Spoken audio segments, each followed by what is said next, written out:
Okay, well, first of all, I'd like to start off and say happy Thanksgiving to everyone, and truly a lot to be thankful for. So, happy Thanksgiving. Quick recap on Saturday night. Not much has changed since the post-game press conference in terms of our thoughts as a football staff.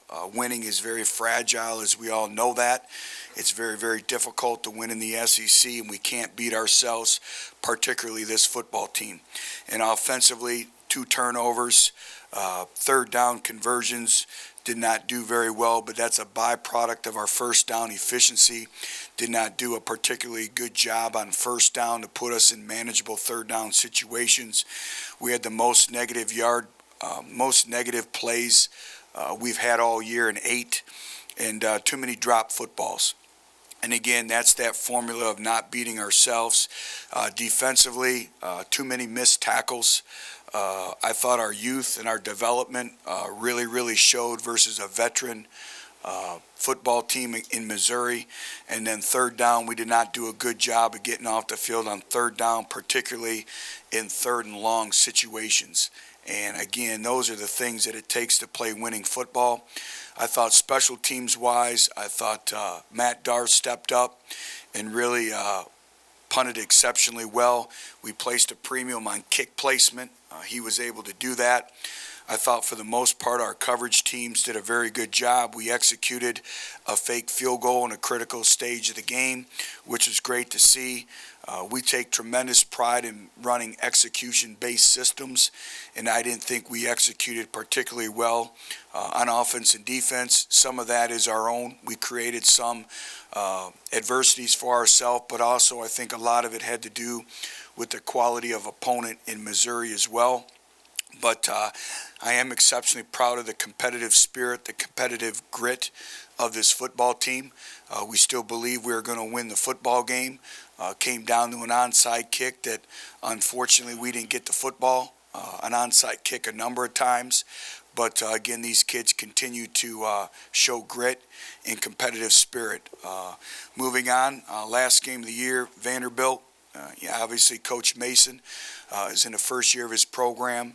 He's doing a very good job of instilling his philosophies, offense, defense, special teams, program philosophy. They present numerous and many challenges for you, especially when you look at them defensively. They're multiple in their schemes with their fronts, their coverages. They do a great job of really mixing it up and making you prepare week in and week out for it. Different wrinkles, different things that we haven't seen all year that'll be a challenge for us. They're very explosive and powerful up front. Offensively, they play different quarterbacks with different skill sets that pose a challenge, a unique challenge for your defense. Again, they have multiple personnel groupings, multiple tight end groupings. They have a physical style of play. They shifts, motions, and they create matchup problems for you with 12 personnel, with 21 personnel. So again, we all know it's very difficult to win on the road in the SEC.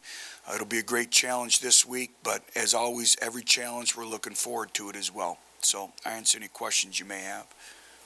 But you said you were anxious to get back to the office to look at those onside kicks. What did you see after you got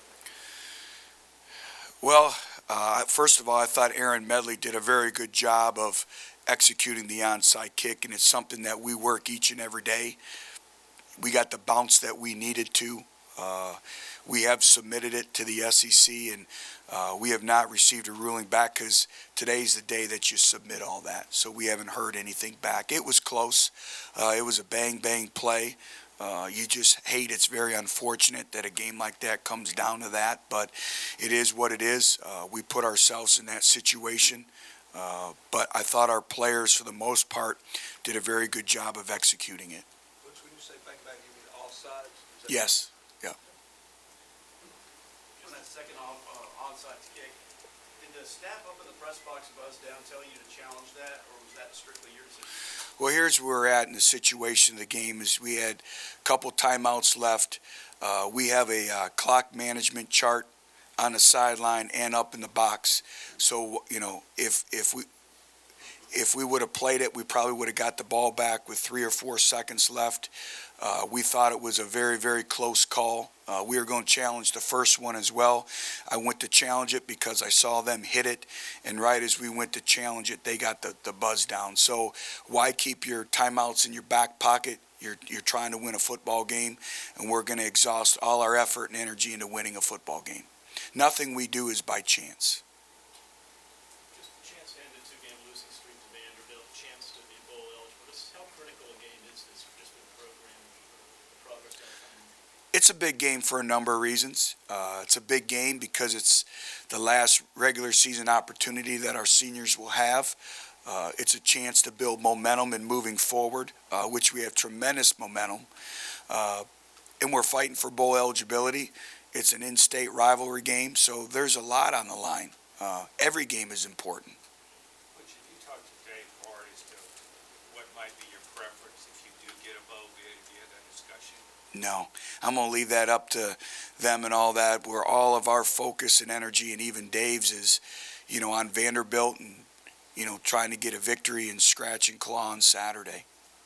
What was the mood you seeing coming in Sunday? I mean, coming off a tough loss, and now Vanderbilt coming Right. up. Were they down, or were they looking forward, or just what was the mood? It's what you like to see as a coach, but also we have to move on. And there was a lot of pain in the locker room after the game, a lot of hurt, a lot of tears. And that's good because, again, that's a direct correlation to their investment.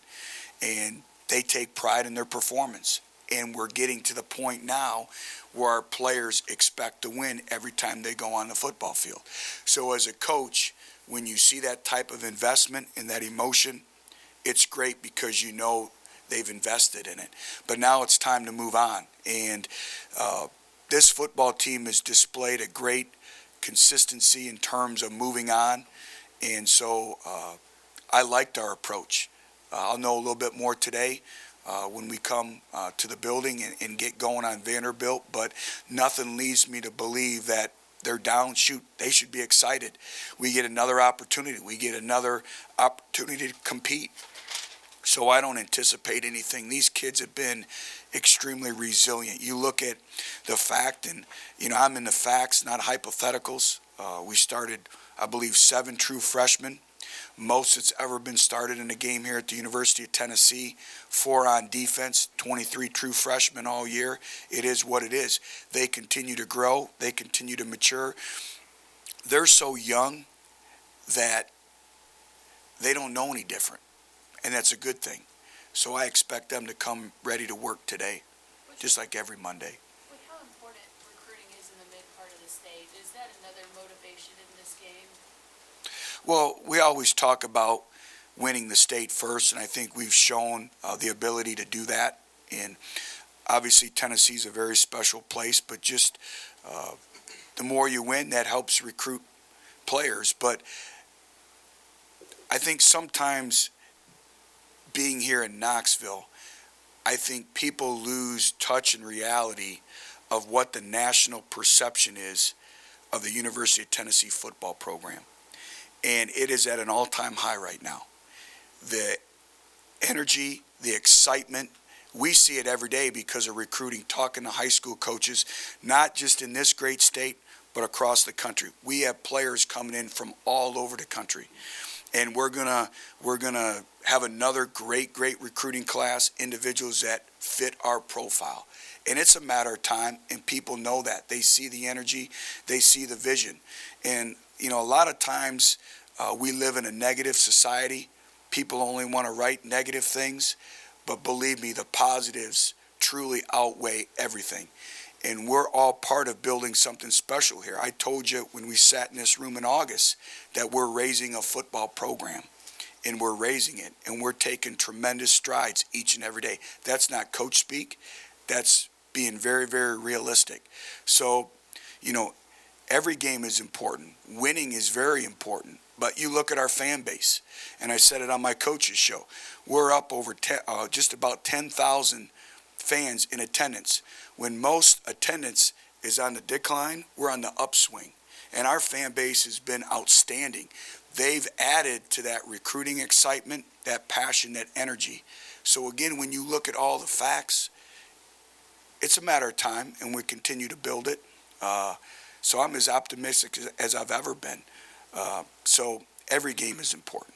Talk about winning the state, but that mid-state area specifically, you have about half a dozen starters from that national area. What made you decide this is an area we got to make an improvement priority this particular portion? Well, you look at the mid-state in general, it's one of the most rising population bases in the country. There's great high school coaches throughout the entire state of Tennessee. There's great football players. We want individuals that understand what it takes to represent the University of Tennessee, the magnitude, the relevance. And then you look at our players that are true freshmen from the mid-state area this year, all eyes go to, first of all, Derek Barnett. You look at Jalen Hurd. You look at Josh Malone. Rashawn Golden is starting to come in. Vic Wharton, how about that play he made on the punt? Batting the ball back. You just look at all those individuals, Ja'Shawn Robertson. I can go on and on. They've all made an impact. And I think if you speak to them, they now understand what it is for an in-state player to stay at home and represent their in-state institution. And that's all over the SEC. If you look at the rosters of all the SEC teams, they start with their home base first and foremost, and that's always going to be our philosophy here. You study all these teams, at least 8 of them in preparation. When you hear a score of an SEC game, do these scores often surprise you?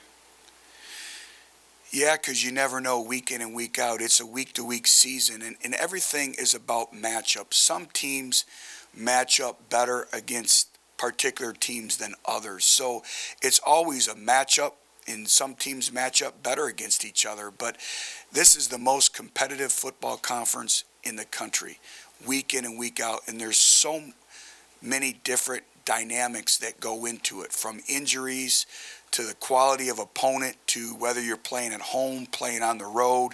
There's so much that goes into it. So yeah, a lot of times, you are surprised by the score in one way or another, but again, I'm not, just because of the nature of this conference. It's a grind. Will Muschamp said it the best, a week or 2 weeks ago, about how competitive this conference, and then you throw in the recruiting.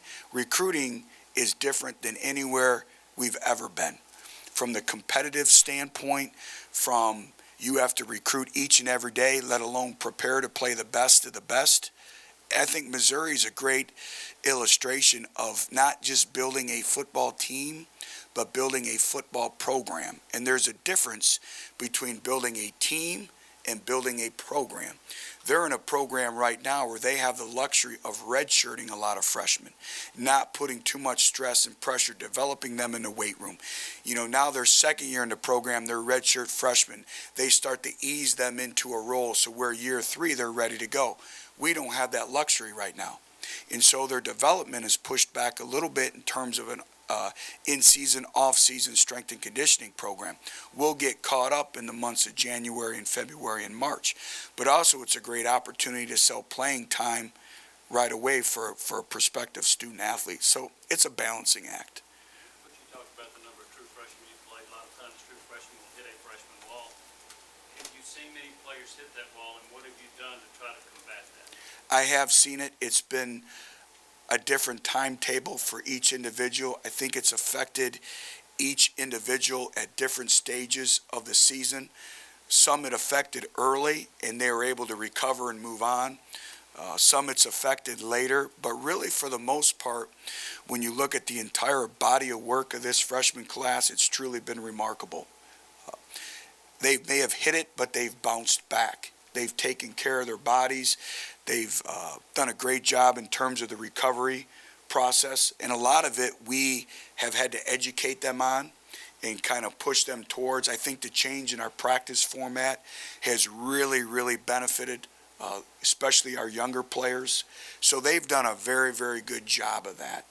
What do you do changing your format? We have now perfect Thursdays, no sweat Thursdays, where we actually do not practice. It's all a mental day. So it's all about rest, recovery, meetings, and walkthroughs. And we don't want them breaking a sweat. So it's a big mental day. It gets their body back.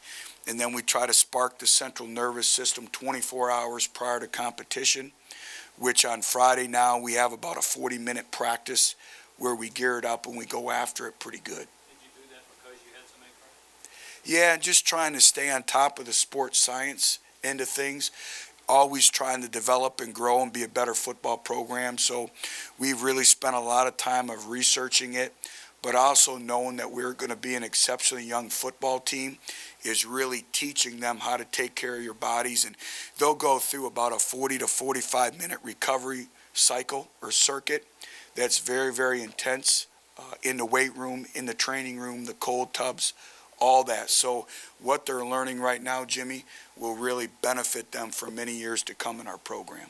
What do you see from Jakob when you watch the film over again? What stood out to you about how he played? And also Dylan Wiseman. Right.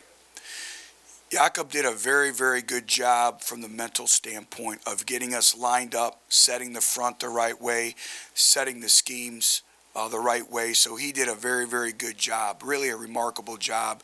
When you look at, here's a young man that's a true freshman, haven't had much live game opportunities from Germany. You know, really he's probably the equivalent of a high school senior. Did some very good things, missed some productivity from a tackle standpoint from our Mike linebacker position. I think that's just youth. That's experience of understanding schemes and where the ball is going. Plus, also I think some of the things Missouri did schematically in terms of spreading us out was a challenge in and of itself, forcing us to play in space. That's why I think we had more missed tackles than usual. But I think for the most part, with his first really live game action, I thought he did some really good things to move forward on. Dylan Wiseman, same thing. First real true game repetitions at center where it really mattered.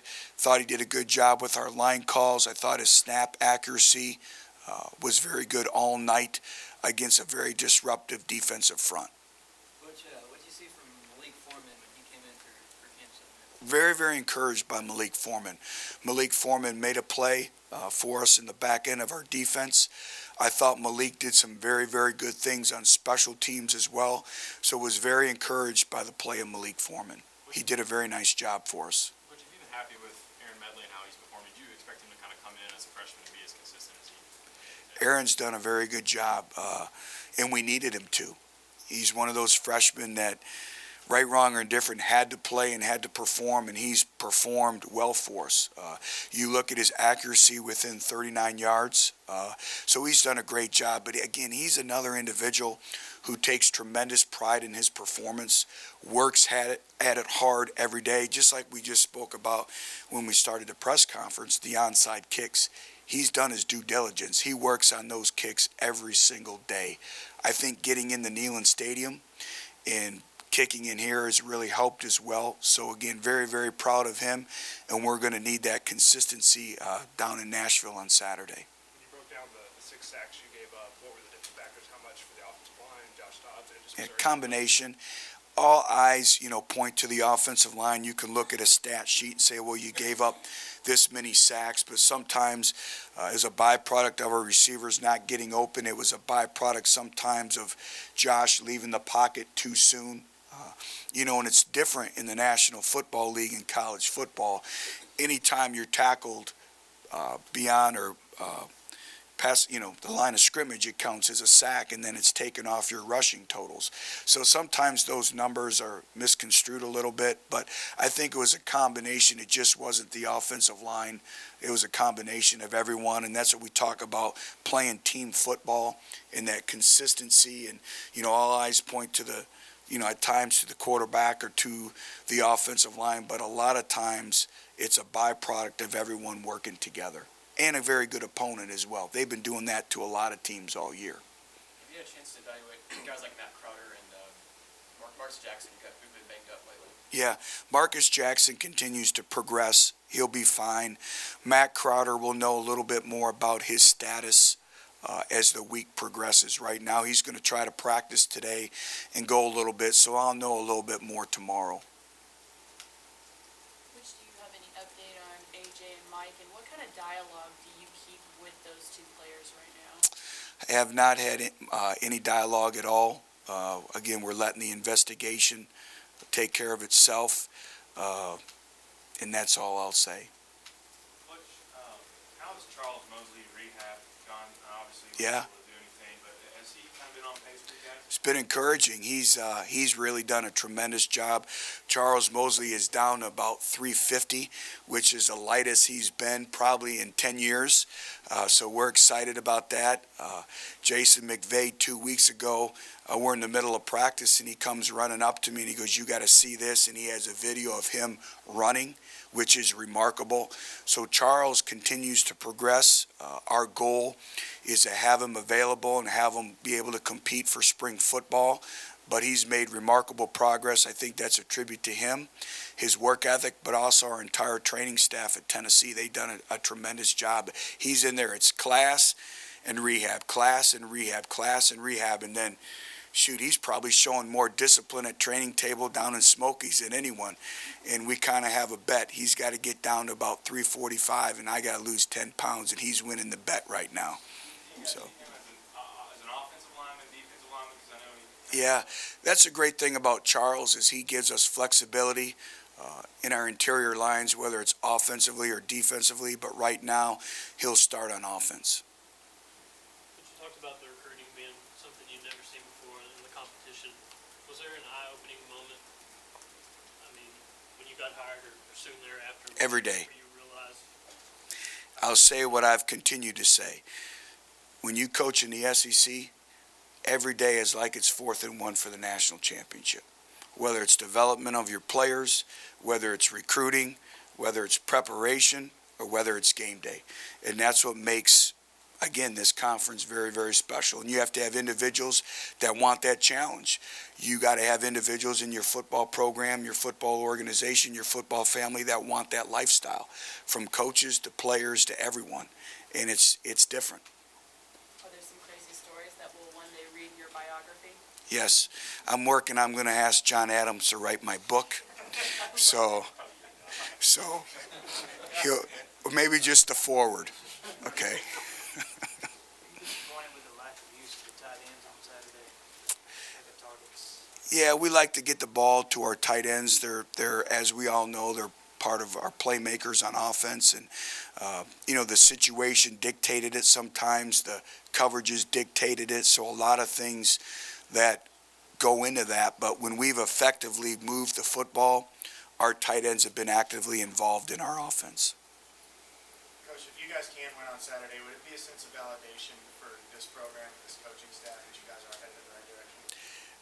I don't look at it that way. I know we're headed in the right direction. I think everybody, it gets back to what I said across the country. They know we're headed in the right direction. So it's not validation or anything like that. It's the next game is very important. We're fighting for victory number 6. It's going to be a great challenge. Vanderbilt's going to play their best.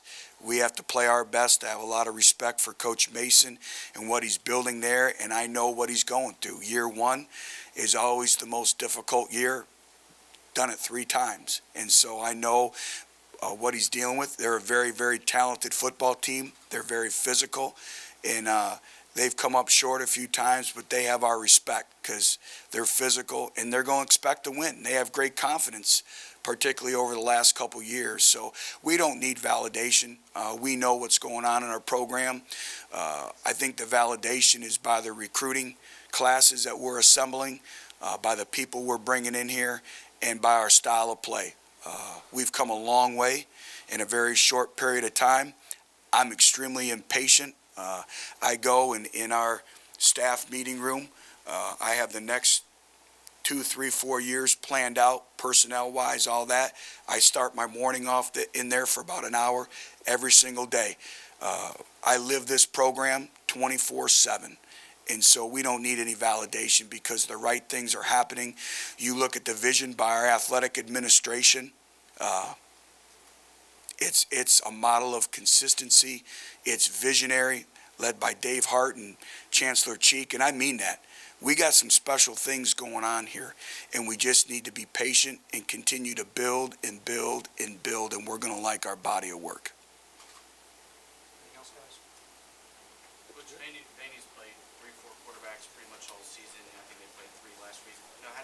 change preparation when you don't really have, one guy Right. you can hone in on?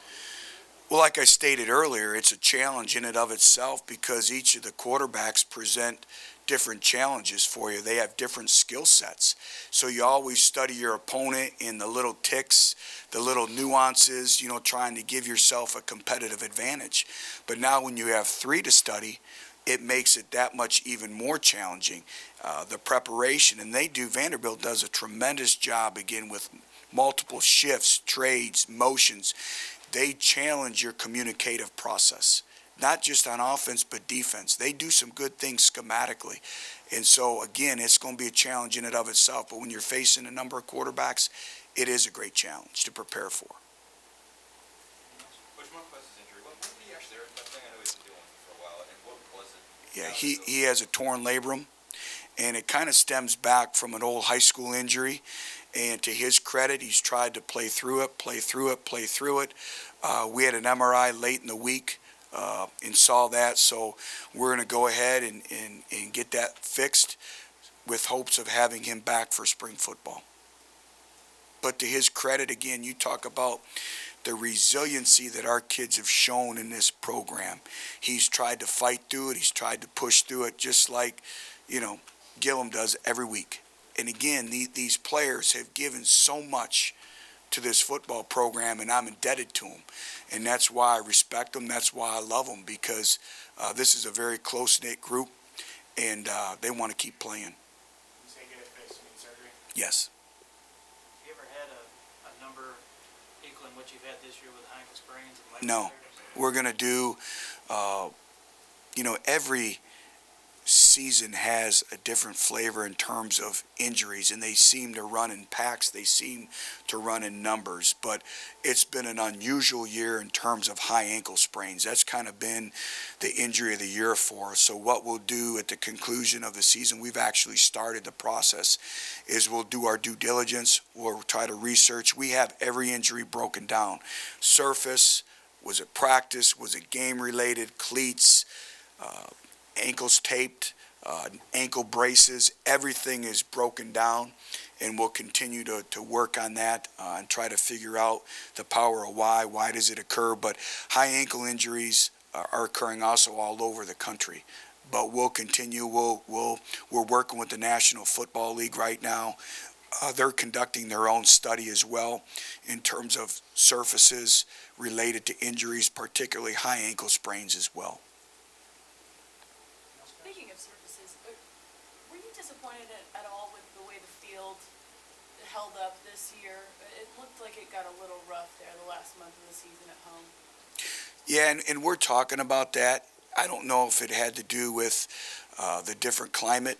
It's been an unusual year in terms of climate, and from heat to the cold and the extreme temperatures. They've really made a great effort in trying to get the field ready, and our field maintenance crew does a great job. But as we continue to evaluate everything in our program from A to Z, obviously that's one of the topics of discussions that we will have in terms of continue to improve and have the best surface in the country. We take great pride in that. So that'll be one of those things when we look at the program. But, I know our field maintenance crew does a great job in terms of research and everything, but it does make it challenging at times. Okay, thanks everyone. Thank you.